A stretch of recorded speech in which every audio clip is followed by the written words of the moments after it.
अकबर ने बीरबल से कहा कि वह राज्य से 5 मूर्ख ढूंढ कर लाए। बीरबल ने खोज शुरू की और 1 महीने बाद केवल 2 लोगों को लेकर दरबार में पहुंचे। अकबर ने नाराज होकर कहा कि मैंने तो 5 मूर्ख लाने को कहा था, तुम सिर्फ 2 ही क्यों लाए? बीरबल ने विनम्रता से कहा कि हजूर, 5 मूर्ख हाजिर हैं, बस उन्हें पेश करने की इजाजत दीजिए। अनुमति मिलने पर बीरबल ने पहले आदमी की ओर इशारा करते हुए कहा कि यह पहला मूर्ख है। मैंने इसे बैलगाड़ी पर बैठकर भी अपना बैग सिर पर ढोते देखा। जब मैंने कारण पूछा तो इसने कहा कि कहीं बैल पर ज्यादा बोझ न पड़ जाए, इसलिए बैग सिर पर रखा है।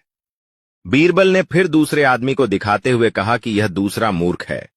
मैंने इसे अपने घर की छत पर उगी घास खिलाने के लिए भैंस को छत पर चढ़ाते देखा। पूछने पर इसने बताया कि छत पर घास उगाती है, इसीलिए भैंस को वहीं ले जाकर चरा देता हूं।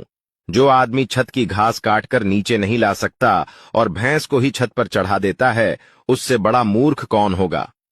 इसके बाद बीरबल ने कहा कि तीसरा मूर्ख मैं स्वयं हूं, क्योंकि राज्य के इतने महत्वपूर्ण काम होने के बावजूद मैं 1 महीने तक मूर्खों को ढूंढने में समय बर्बाद करता रहा।